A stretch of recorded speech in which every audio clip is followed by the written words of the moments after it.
Welcome back to Leicester City Down Under. I am joined today by Craig and Charles from Foxes on the Box. How are you, lads? Good to have you on. Good. Thanks, We're Luke. good. I'm good. Yeah. Thanks.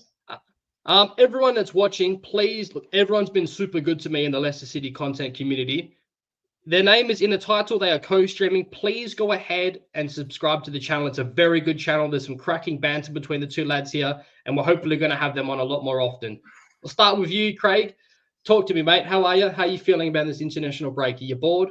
I hate it. I hate the international break because almost every time we have an international break is when we're doing something good, with the exception of this last week. We got the crap spanked out of us by Man U, but that was to be expected. But typically, I hate international breaks. And yes, I am definitely bored. I was watching rugby sevens today. So that's how bored I am because I don't like rugby. I don't like rugby. Sniffers Sport. Thank you guys for the comments. There's a new subscriber there for you. Sean's a legend. He always tunes in. We got Locks. Evening all. Morning down under. How are you, brother Locks? Good to hear from you, son.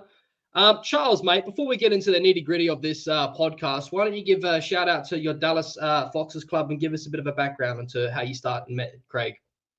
Yeah. Well, what happened was I used to be a member of a motorbike club, and that sort of imploded. So I was sort of thinking, what else I can do? And I used to go, I'm an old fart. I used to go to Filbert Street back in the day in the Worthington Wellet era. And I emigrated over here to Dallas 30 years ago. So anyway, the biker group imploded. So I sort of went along to the local bar that I've known. I've known the owner for 30 years. So that's where all the big six go. So there I was on my own, a few little flags. And then people started to come. And, Craig was one of those guys, and he's helped on the tech stuff because I'm not really a tech guy. And we're up to 18 people now, and we get our record is 10 for the game, but we average about 6 every week.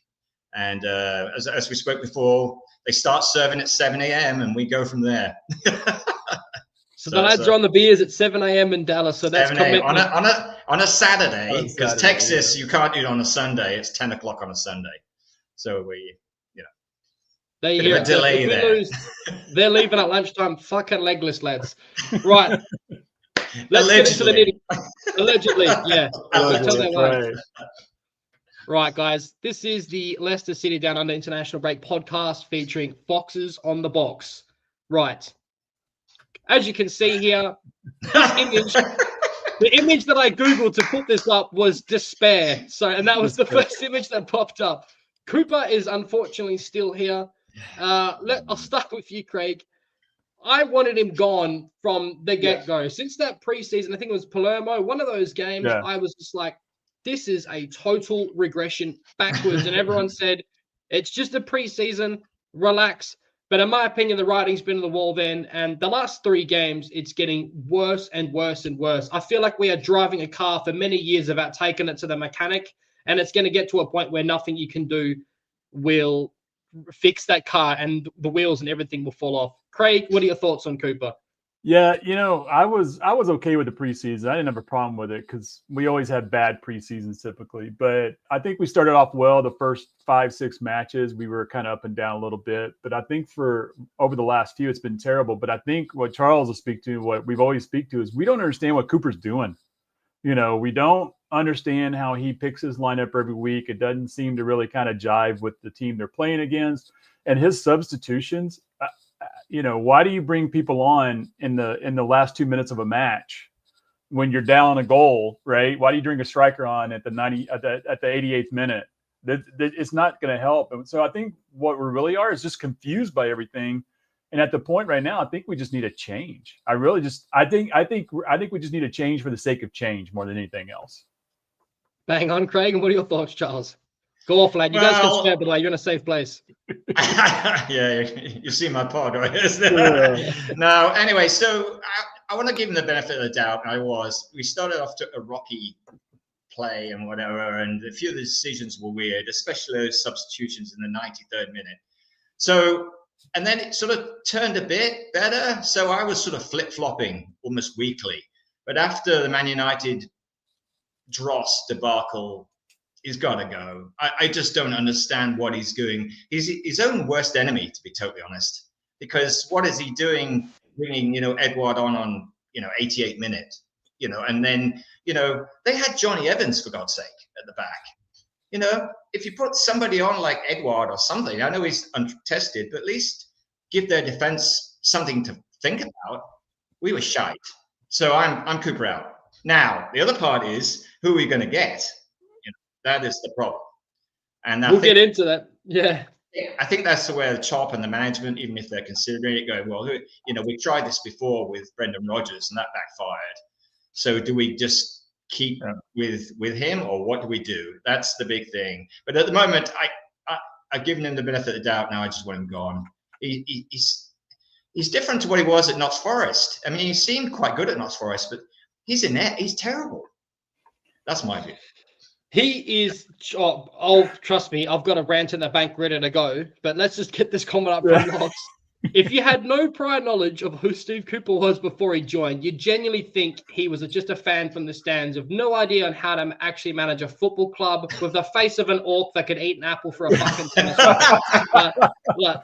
Come on, man! That's classic. That is classic. I'm gonna steal that right there. Go for it, lad. The title of this video is Top Fit to Run the Club. Now, I will get into it, but there's a lot to be said for the board. But I'll go through one thing at a time. But look, the reality is Cooper's still here. The international break's coming towards an end. This was the perfect time to get rid of him. We've fucked up majorly here, and this is why we'll get into Top eventually in this podcast. But in my opinion, we should have used this chance to get rid of him and get a new manager in to integrate a style that is going to suit the club and the players that we have available. Again, I'll get into that. And this is why I just think that the appointment was stupid and the board have a lot to answer for. So, is the board fit to run the club? Okay. Now, in my opinion, I'll start with this. I think this is going to cop a lot of flack and hate, and I understand that, particularly of people like Charles who've been supporting the club through much worse times than what we're going through right now. But in my opinion, Vichai had balls and he pulled the trigger and sacked people when they needed to go, even with people that just won the Premier League, with Claudio Ranieri. Now, we talk about Cooper, and how he's a pub level manager and he's taken the club absolutely backwards, and it's shocking to see. We've played Ipswich and Southampton, clubs we played last season, and we look worse with better players available, which is a shocking tell. Now, in my opinion, Steve Cooper should never have been appointed in the first place. Why? Because he did not build upon the foundations that Enzo laid. We're playing possession-style football. We have players in the club that suit that style of football. And the word was, well, no one else wanted to come. I don't buy that. I think that Seagrave is, top-notch, state-of-the-art facility. And we are a Premier League level club now. So that is, in my opinion, points deduction. The points deduction. Absolutely, That's what it was. Nobody wanted it, really. And we tried. I mean, you can say Potter and whatever, and the guy at West Brom. I honestly don't think people wanted it. Now, they probably talked to them, but I think he was the only one that as they go through the list, he was the one who took it, and he was the next one down, because it was the points deduction. Now, obviously, we got away with that, so maybe other people are interested, but do you actually go for somebody who's unemployed, or do we try and poach somebody? It's a difficult one. It really is. And you've got to be careful what you wish for here. I know Steve Cooper is bloody awful in my view, but who do we get? Well, I think it goes back. Don't say Moyes. Don't say Moyes. No. I think it goes back to what Luke was saying about, are you fit to run the club? And I think the bigger problem is, and nobody wants to talk about this in my opinion, but I will. I just don't think he was prepared to do it when his father passed away in the helicopter crash. And I think it was thrusted on him, and he didn't know what to do, and just kind of. I don't know if he's still in shock of it. I don't know if it's that. I don't know if it's coming out of shock from COVID, and he's still trying to run King Power, right? So he's still got that. He's got us. So I mean, he's got a lot on his plate, and I'm not sure he was prepared to do that to begin with. But to your point, Luke, I don't think he's got the killer mentality, right? He doesn't have that, hey, you're going to get so much rope, and then I'm just yanking it off of you. I think he's basically saying, here, I'm going to give you some rope. Let me give you some more. Let me give you a little more. And he's going to pull, and he just pulls a Brendan Rodgers on everybody and lets it go too far before he makes a decision. So whether it's him or the club or whatever, I don't know. Top was 31 when he took over for Vichy. That's young. Yeah. And I don't think his dad had prepared him. He's 39 now. That's all he is. So he's relying on these people who should take more flack.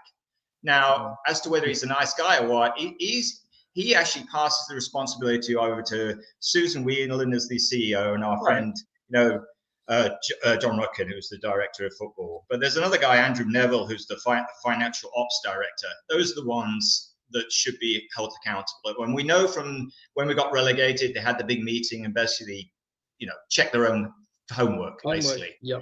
When Top should have said, "Fucking hell," who's running the money here? Who's running the money? We're hemorrhaging money every year. So somebody's got to take responsibility there. Now that's the off-field thing. And the on-field thing is what we can get to is, we got Steve Cooper, and do we stick with him? We have to, I guess, unless somebody. But the decision-making, I think Top's a bit aloof. He's got other things going on, his racehorses and KP, King Power and everything. So is it Whelan and Rudkin just looking after their jobs? I don't know. So, okay. So there's a lot to get into here, and I'll start with this. So this is my point here. So Top should have a structure in place to run the club for him, and that should not be Rudkin and Whelan. So as you were saying, Charles, about them marking their own homework, you got to give credit where it's due with the championship. The relegation should have never happened. Yes.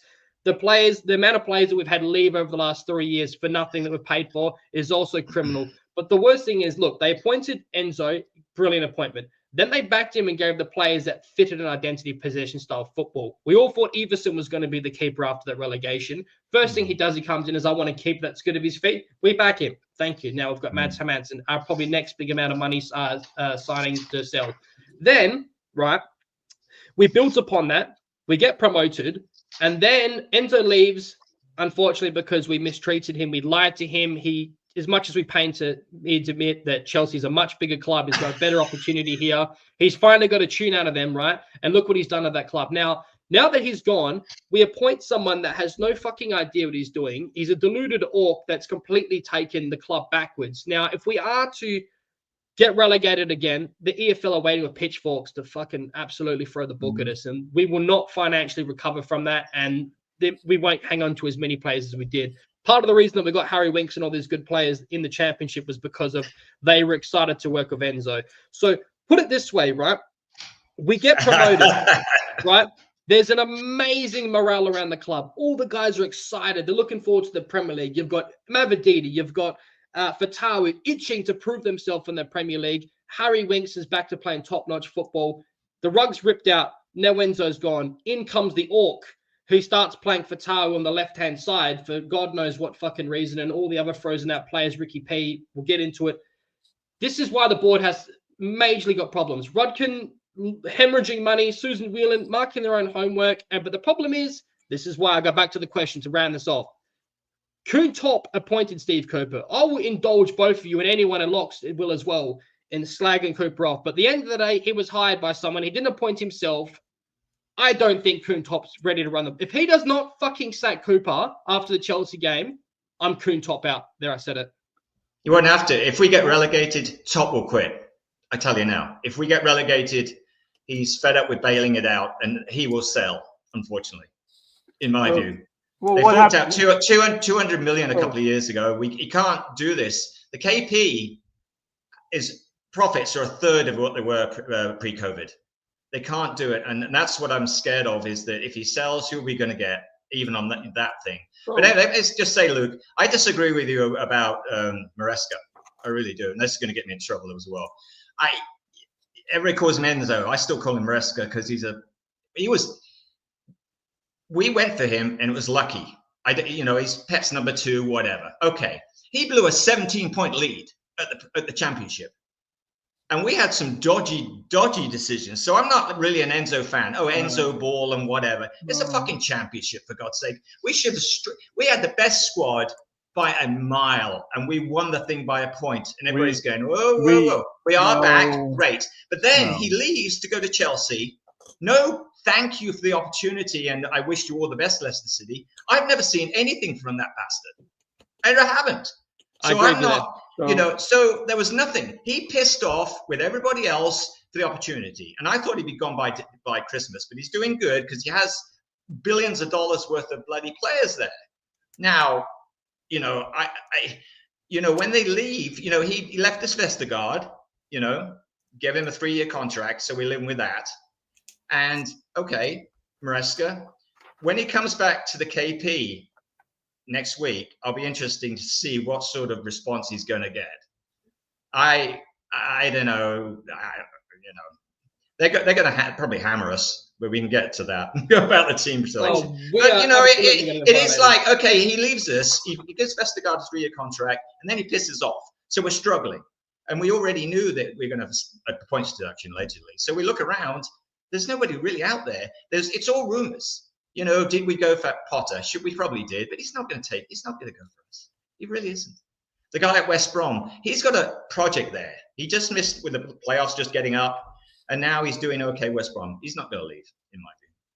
So Moyes would be the safe bet, but then you've got him for next year, and you would think boring football. God help us. Anyway, that's my 10 cents. Well, to answer the question, I don't know if that's Locks or Neil, whoever's asking him, but out of those three, I would take Enzo, but that's because Enzo had the players here that he wanted. I still think he would be successful. Charles, so a couple things, dude. You and I don't always agree on stuff like this, and this is one of them. That whole championship thing, we overperformed early in the season to build that lead. We performed like our team should have at the end of the season, which is why it was as close as it was. It should have been that close all season long. We just overperformed and everybody else underperformed until the end. They caught up with us. That first half of the season, we killed it, and everybody else was sucking shit. And I'll answer Lox's question. I will take Brendan Rodgers the first couple of years, like everything. Wheels went off the fucking bus, and everybody was all like. But the Brendan Rodgers for the first 2 years, but we paid $9 million for him from Celtic. He's actually a good manager for the first couple of years. I'll take Sir Alex Ferguson in his prime, if that's what we're going to do. No, it's Roger. It's picked now. What is it now? Lox's comment is Rodgers, Enzo, or Cooper, right? Yeah, but you can't say Rodgers first 2 years. Yeah, first 2 years, which is the best. So that's still on there. But Enzo, but you're looking at Rodgers, who inherited a good team, won us the FA Cup final. We finished 5th, and 8th under him. Then the wheels went off, right? Enzo, in the championship, with the best fucking team by miles, gets us in. But blew a 17-point. Cooper, 3rd place. That's my. Okay, so like Craig, I think you might agree with me here. So Charles, I can appreciate what you're saying about Enzo, but the reality is, if you look at the clubs like when we played Southampton, with the teams that actually play us and not play like park the bus and play a low block, I don't think we would have seen anywhere near the same amount of clubs in the Premier League playing a low block. So we would have been able to use a lot more of our possession and drawing traps and drawing people out of position and then hitting them hard. So that's why I think that the style with Enzo would have worked a lot better in the Premier League. Yes, we don't have the same squad that he has at Chelsea or Man City. So you could argue that for that style of football that you need to have, the players for it. But I just think that the momentum would have built upon the last season. I think it would have been successful way more than it would be for Steve Cooper. Now, for Lox's question, and I'll answer this myself personally because I think it's a great question. Who would I rather, if we were to talk like Locke, if we're talking like prime Cooper, prime Rodgers, what even is fucking prime Cooper? And then I was prime, like, is that a cut of steak or something? Prime Cooper? Yeah. Then if we're going to go that deep, I'd rather Enzo first half of the season. Okay, in my opinion, prime of all the three candidates, I would still take Enzo because I still think you're going to continue to build upon something. Whereas Rodgers pissed off a lot of people, froze people out of the squad, Sionsu, and then kept playing Amati for some fucking stupid reason. I don't want to get into that again. Enzo Danny Ward.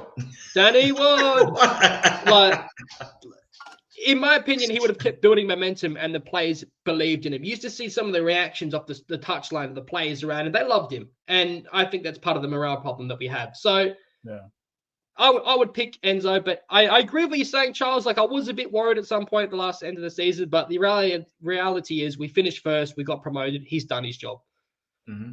Yeah, I agree. Right, and we all know he was gonna leave too. We were a stepping stone for Enzo. That we all know that. That's him leaving should be no surprise. Him not saying goodbye, whatever. A lot of managers do that. I don't care about that, but him sticking around. It wasn't going to happen. They probably tripled his salary. No, but it wasn't. I mean, as soon as he performed well, being with Pep, as soon as he performed well with the team in the championship with that style and everything, he became the number one target for everybody. And out of the No, top no, six, no, out of no. the top Here we go. six, there's No, only no, a no, couple no, no, teams no, in the no, manager, and Chelsea's One been above year, them. 1 year in the championship, really. 1 year in the championship, you think Liverpool were going to go after him? No. Chelsea Psycho Boule went after him. But look at his track record, for fuck's sake. How many managers has he been through? Okay, he's a junior mini. He thinks he's a mini. Yeah, player, and they're but performing better now than ever. Guess who's in charge? Enzo. They've been together longer. I just want to finish with this before we move on to the next bit. Kuhn Top and the board, Whelan, Rudkin, Fuckwit. Why are we getting players that are built to a system when we had Enzo Maresca, possession style football, Harry Winks, etc. And then we bring in Steve Cooper. And then you mentioned earlier, Charles, about Vestergaard. That Maresca didn't make him sign the dotted line. It was the board. Now I can understand. I think I was obviously, as you mentioned, like it was an appointment within mind of Enzo staying. But now we've got Ayew, who we're going to get into, is now injured. We gave another contract to that donkey Dukova Reed. That was a waste of money, and I believe that was a 3-year contract as well. It was a freebie. It was a freebie. But we're still paying him for 3 years. We're still paying him, yeah. Yeah, it's and we're not using him. So Fulham supporters like him. They still wanted him to stay, but he's just doing nothing for us. But he's not getting an opportunity as well, unfortunately. I'm not saying it's going to be the fix or anything like that, but he hasn't played that much. So, Yeah, no. So look, here's a good comment here. Charles had to remember that we had Ndidi playing out of position, Vestergaard and Faze, who are liabilities, and a 37-year-old Vardy. If Enzo got £80 million like Cooper, we'd have stayed up comfortably. And I agree with that because he would have bought players that fitted his system, what we played to, and in my opinion, would have only strengthened. But you get what you pay for, Sean says here, and I just think that with some of the signings that may have been really bad, really questionable, and I just think that this is on the board. So you pay cheap, you pay twice. There was a comment up earlier about Corbrand wanted to come, but we had to pay his exit fee to West Brom, but we didn't want to pay it, so we got an Orc instead. And now we're probably going to have to sack him if Top has the bollocks, and then pay twice. Like, it's just fucking stupid, man. Like, anyways, I've ranted enough. This is where I'm starting to stress. Now, Ricky P got frozen out again, thanks to the Orc, for God knows what reason. But there goes our only option to have an inverted fullback. Now, we'll get into JJ in a second as well. But major injury. So Ricardo's out for a while with a hamstring injury. Great, wonderful. And then we have Ayew, who, again, another contract. Now, I believe from the Ghanaian press that it's a knee injury, so that's catastrophic. So that could be 10 to 12 months. And he's also, 33 years old, and he's on money and a contract, not going to get used. Excellent. Thank you, board. For Tawu, we don't know the extent of his injury yet, so let's hope it's not bad, lads. But, and then Vardy, I think it was a back issue. He might be back soon. I am not sure. And then, Sean's just put here, Victor Christian starting again. Oh, joy. Craig, are you worried of this injury list? Yeah. Well, I mean, I think Vardy will be back, but I mean, I think, both these guys have been, Ayew and Fadu have been contributors to our points. And that's not saying a whole lot, but at least they have been contributor to our points. Well, now where's that going to come from? Because we can't depend on Vardy. We have no one who can back him up. It's not Edward. We don't know when Doc is going to be back and if he's actually going to do anything. And then, so now we're all talking about what we're going to do in January. I mean, who knows? But I'll say it again. This is the best time. I'll say this. I said this to someone today, or I was talking about it. This is the best time for these injuries because we're going to suck over the next 10 matches anyway.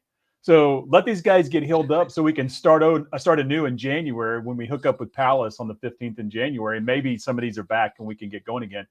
But we're not getting anything out of the next 9 matches. So I'm worried long term. I'm not worried for the immediate. Yeah, but Craig, that with these injuries, we could be losing 1 or 2-0. We don't want a couple of 5-0, 6-0s, and it could get nasty. It really could. Because I'm trying to do a team today, and I'm struggling to actually get a team together in a formation that actually makes sense. I mean, that's me. But Cooper's probably gonna. God knows what's Cooper gonna do.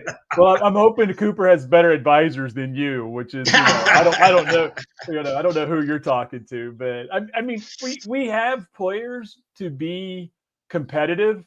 I just don't think we have. I don't think we have the team to actually be able to take over some of these teams that we're playing against. I mean, you talk about Chelsea right off the bat, and we got a few more after that. The only game that I think is easy is going to be Wolves, and I'm not even sure that's going to be easy. That's just because of their current record and the way they're playing. So after that, I don't know, but I'd rather these guys be injured now, because if they were out there now, they'd probably just get injured again and be worse off when it comes January, February, when we really need to pick up points against the teams that we should be beating.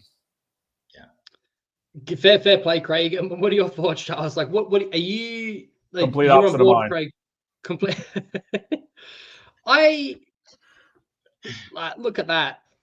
Madueke, Palmer on NATO against Victor Christensen, like, man. And do you know what? Like, ask yourself this: if Enzo walked in, let's say Cooper was like just like keeping the seat warm for Enzo, right?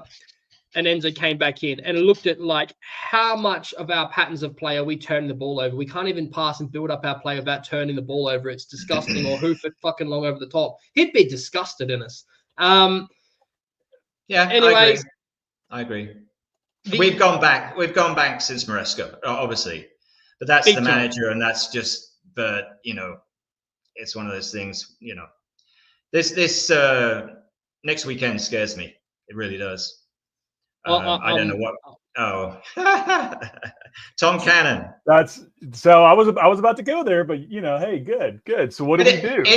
He takes all the penalties. He's scoring a lot of goals, but a lot of those are penalties, by the way. And he did score 4 in one game in the cup. So I know he's scored again for like a month.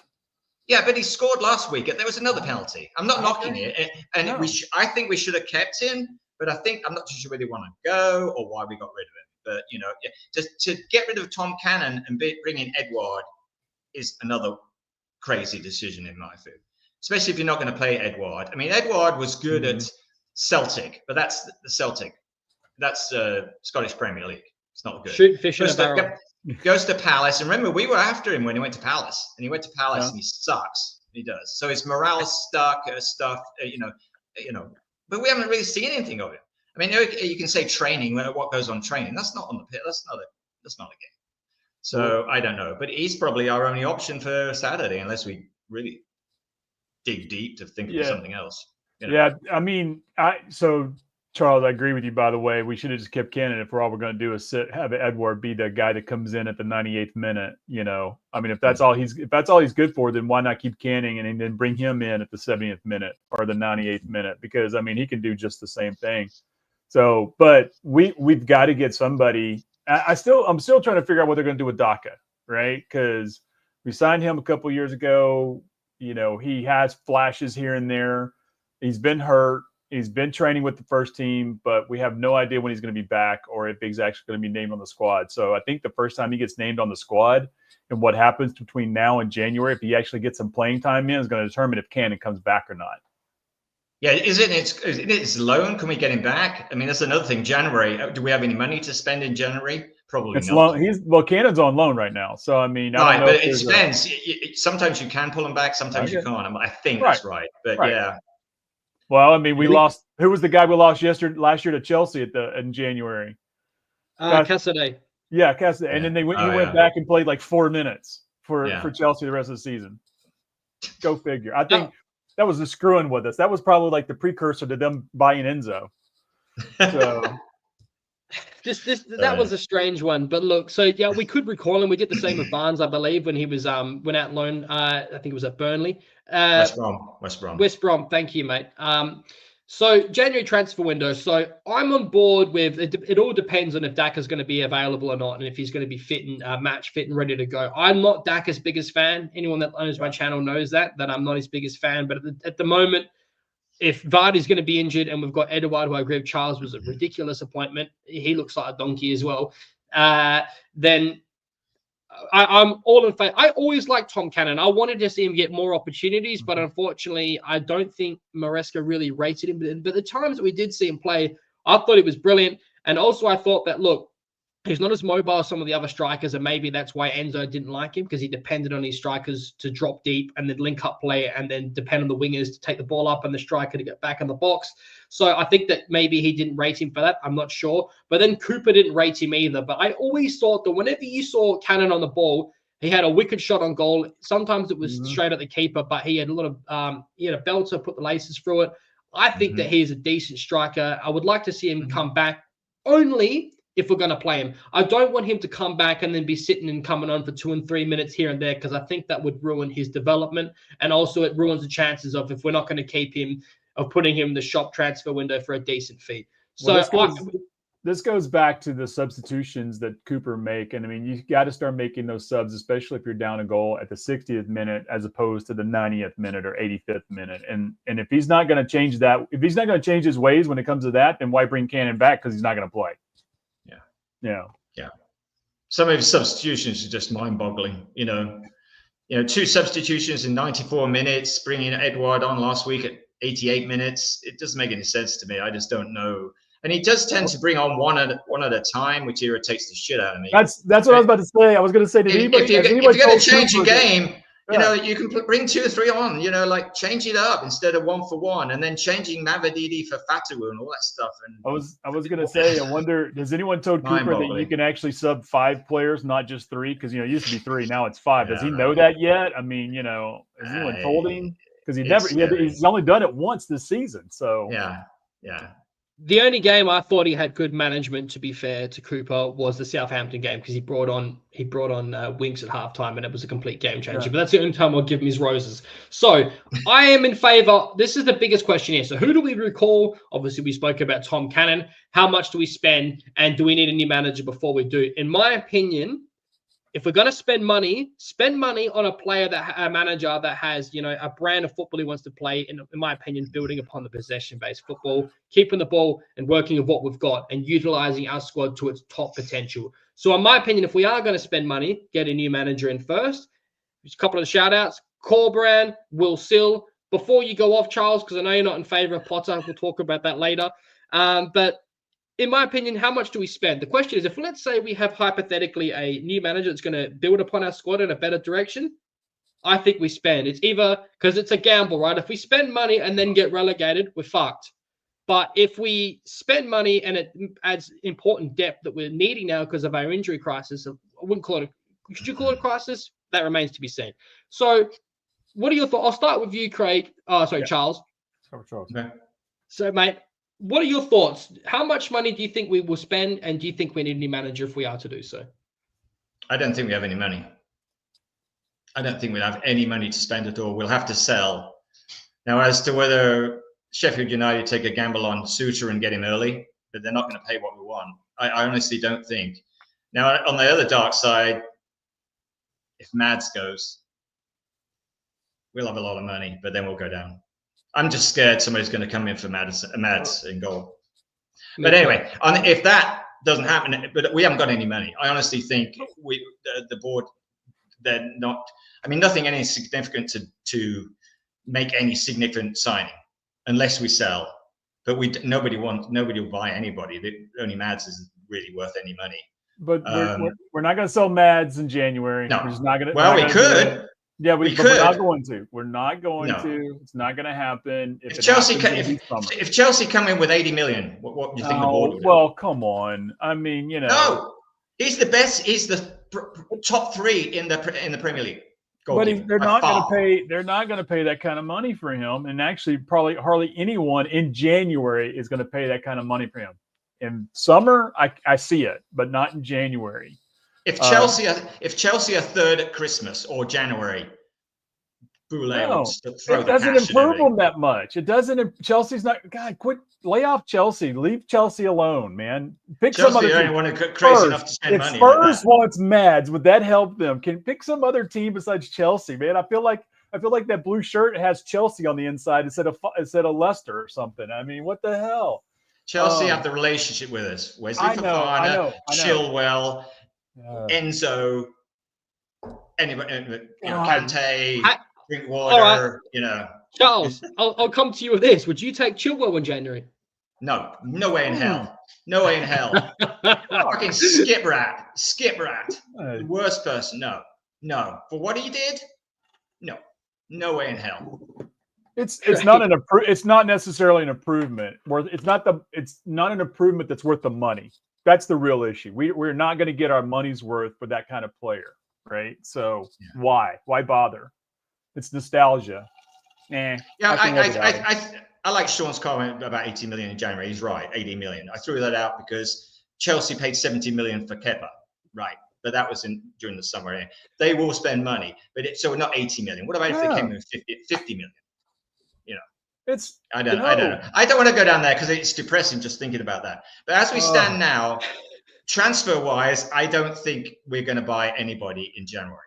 I really do, especially if we're down near the bottom.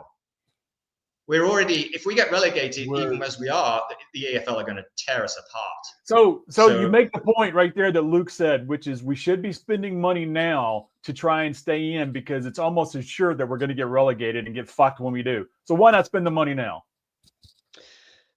I wouldn't spend the money. I'd get rid of Steve Cooper. We have the players. Yes. Spend money to get rid of Cooper. Spend money to bring someone else in and spend a few extra dollars to bring maybe a player in. But that's going to cost.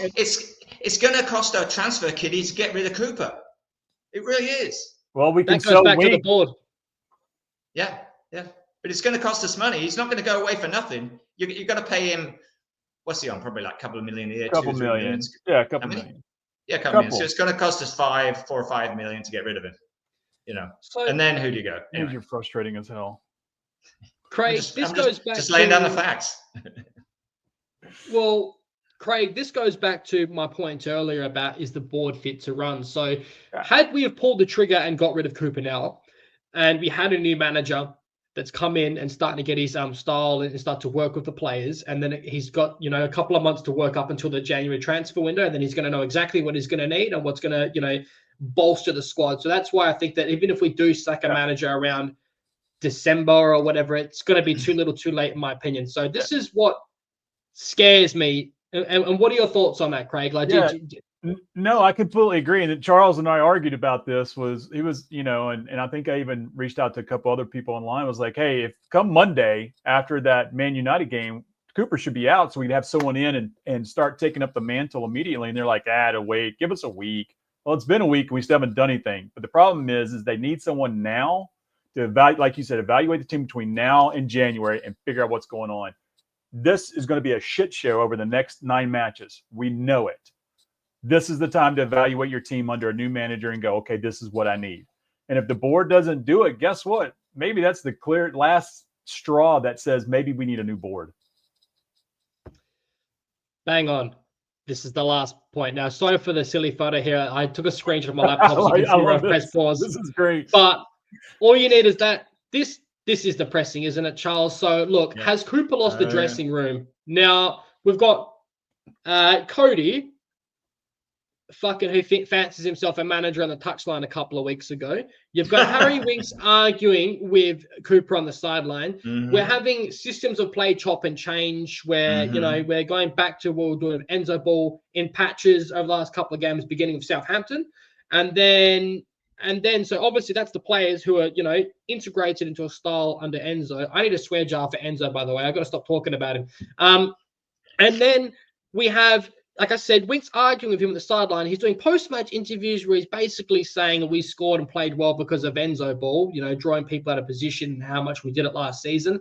That should never, ever, I think Ant said it on his channel that, once you start saying stuff like that, you shouldn't be saying that live, on TV for everyone to see, because that's a look into what's really going in that dressing room. I never thought he had the dressing room to begin with. And you could just see it. Look at JJ, man. This breaks my heart, bro. He, in my opinion, has been majorly hung out to dry, expected to play a right winger, a right back. It doesn't matter who you put in that position in that Cooper system, they are going to get absolutely violated. And this is my closing scary thoughts. In my opinion, if you look at what happened to Rodgers, and we took way too long to sack him. Now, he had credit in the bank, the Orc doesn't. So let me ask you this, guys, right? Do you think that when we sacked Rodgers and then what's his name come in? So I've just drawn a blank on his name. Whoever came, I'm so sorry, I've forgotten his name. The manager that took over, it doesn't matter. You could have had Pep come in, and I don't even think Pep could have kept us up. I think that the rot had already spread. It was like a cancer. on that sinking ship, and there was nothing you could do to keep us up, even of the players that we had available. So do you think that I'm scared? I've got PTSD from that relegation season. I don't want to leave this too little too late. And if you look at JJ's face, for example, I don't want that virus to spread amongst the club of losing faith, having batterings, like you said earlier, Charles, of having 5 games and losing 4-0. And then I just think it'll be too little too late to reinstill that faith and that belief and that morale. We had all of that last season under Enzo. We had all the players excited, rearing to go for the Premier League. You've got lads that basically live, eat, and sleep together, playing for that badge. You know, they're enjoying the football. They're enjoying winning. We're going to the Premier League now. The rug's been ripped out. And now we're getting battered and we're getting told these deluded fucking tactics from an orc that it's all plain to say that is stupid. Like, what are we doing? Like, Dean Smith, thank you. I'm so sorry I forgot his name. I'm too fucking heated thinking about where this club's potentially going. I'll start with you, Charles. What are your thoughts? I'm scared about everything. Yeah. What was the question? Sorry. What was the question? Has he lost the room, and are we? Has he lost the room, or are we getting relegated? I mean, really. I think they're still playing well. They're playing for him. Under Rodgers, you could tell that he lost everything. They just didn't give a shit. You know, hardly any of them really. They're still trying, but you're getting that the Wink's arguing with him because the tactics are all off and they're frustrated, and that doesn't bode well for the future. So has he lost the dressing room? Most likely, probably. But it's not the dressing room. It's the group. It's Vardy, the people who go to top or go to Whelan, and moan, or say something. There's those 4 or 5 of them. But I think it's a matter of time. But again, who do we get? I mean, you can get player power to get him out of there, but who do we actually get? Moyes? I don't know. So but tell the truth, the Man United game from last week, I'm still upset with that. I was upset at the time that's the worst game I've seen any of them play for years. It was an absolute fuckfest. So he's accountable for that. So he needs to go. But who do you get? Because you'll be in the same situation with Rodgers left. You get a and it's a disaster. They got to learn that, is there a magician out there who can actually do better? Moyes, maybe. But do you want to be stuck with Moyes? Speak to the West Ham guys about him. I mean, he won the Europa League. But we've got to stop talking about Potter and Moyes and some of these other guys. Here's our issue. We do not need someone we're not going to get someone who's a long-term solution, period. That's just it. We just need to get someone in here who can get us through the season and hopefully keep us up in the Premier League, and then we regroup in the summer. And I know Charles, your argument is, well, no one's going to do that. I know no one's going to do that, but we're going to have to find somebody. Otherwise, we're sticking with Cooper, and we're just going to be pissed off all year. So pick one. Either we stick with Cooper and be pissed off, or we find someone who's a babysitter and try to keep us up and regroup in the summer. Pick one. Which one do you want? Give me a name. Give me a name. Give me a name to replace him. Give me a name. I can't say without a name. If you give me a name that somebody I think, oh, okay, he's good. Dude, I will take Joe, who scrubs my toilets, over Cooper right now. Okay, so I mean, fuck, it doesn't matter. It's Cooper and dipshit. Pick somebody. Which one do you want to lose with? I'd rather lose with dipshit. I've got you covered here, lads. So David Moyes, in my opinion, maybe will keep us up, but then we're going to have to pay, in my opinion, to sack him, because I don't think he's going to be as shocking as Cooper, but I don't think that he builds upon, the brand of football that we're playing, and he's not going to utilize the squad to their fullest potential, in my opinion. But yes, I do think he could keep us up. So in my opinion, we need to go long term, but also someone who's going to keep us up. Who, you may ask? I've got 2 options: Carlos Corberán, or the best option, in my opinion, who we've been hearing some rumors and conspiracy theories about being interviewed for a job, is Will Sill, the manager at Lens. Now, I thought if you looked at how they played, granted it was preseason, very similar to Enzo Ball, very good. I know he's only 31. He's a young manager, but he's been doing it since he was 24. So up-and-coming manager, just like Enzo. And, the style of football that, people are starting. A lot of people don't like this tippy-tappy football, but it is the way that it's going. I think Will Sill would be a brilliant appointment. It's just a matter of it should have been done now. So Carlos Corberán, Will Sill, we'll talk about them. Potter, I would take him. I know a lot of people are shouting no. He said no to us many times. But the problem is also he's been out of the game for like nearly 2 years now. So what does that say about his ambition? So that is one caveat to that. So let's stick with Cole Brown and Will Sill. Charles, would you take either of them? Do you think that could keep us up? I'd take Will Sill. Yeah, I would. Craig, if you guys look glib. You're gonna get rid of our manager. That will cost us about $5 million. I mean, I'm thinking money here. Okay, Will Still should be quite cheap to get him out of there. So I'll take him. But that's a decent shout too. Sorry, Craig, go on. No. It's funny. I brought this up to Charles last week, and he about killed me. I thought he was going to decapitate me when I brought this up. He was not fucking Van Nistelrooy. No. Let's hear Craig out. I think again, it goes back to what are we doing? Because if we're planning for the long term, then I'm good with Will Still. I'm happy with that. Outside of that, I'm really not happy. The guy from Brahms not going to come. He's not coming. Forget it. If he comes, it'll be in the summer. He will not be in January or now, right? That's just not going to happen. So if we're doing long term, it's Will Still. That's it. After that, we just need to get somebody else in here. And fuck of all fuck, I don't care if it's Big Sam. I think Big Sam's dead or whomever. But I mean, shit, whomever it is, it's somebody to get us through the season. That's all I care. Just pick a name out of a hat, bring them in. That's it. So I don't want to pick a name out of the hat because I don't want to have to pay again to sack and bring someone else in and be having the same conversation again in God knows how long time. I just want to stick with someone that's going to work and build towards the future, which is exactly what Enzo was meant to be.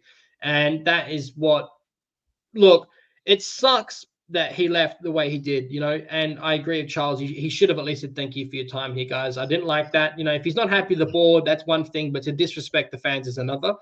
But let's say Will Sill or Cole Brown, who are young managers with an attractive brand of football to play, if they could put people say, what if the same thing happens with them that it does with Enzo? Well, that means that they've done a job. So that's the problem with Leicester. Like, you could look at it as a stepping stone to bigger things, but if they do a job, like for example, Brighton have done an absolute tremendous. They are the model, smaller club in my opinion. That they stick to the same brand of football. They bring in a manager that accommodates that, and they also do this. They've been brilliant with their recruitment as well. So credit to Brighton. They're a very impressive club, and I've got a lot of admiration for them.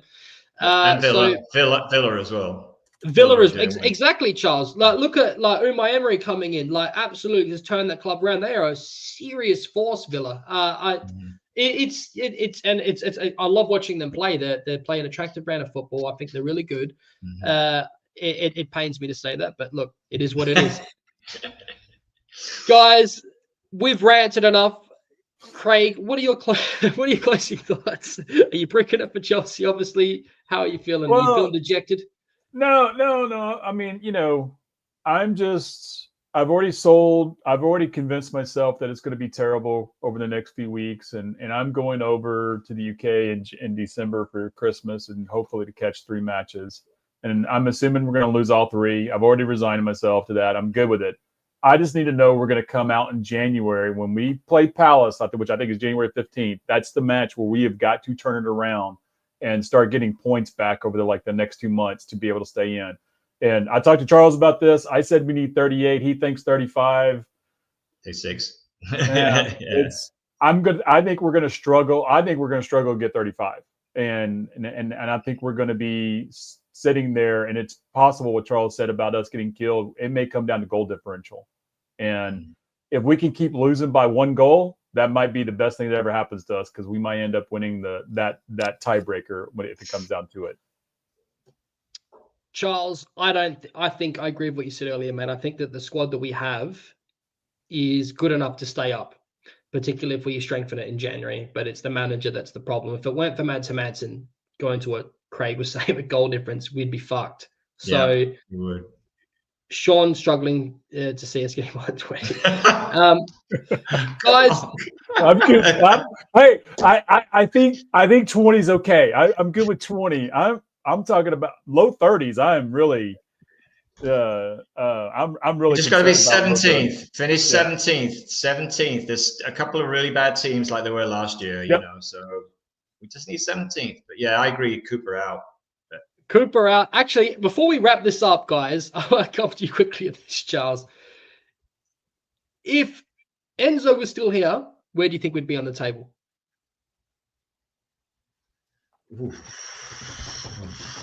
Shit. He's going to shoot his wad. He's going to go for the gusto.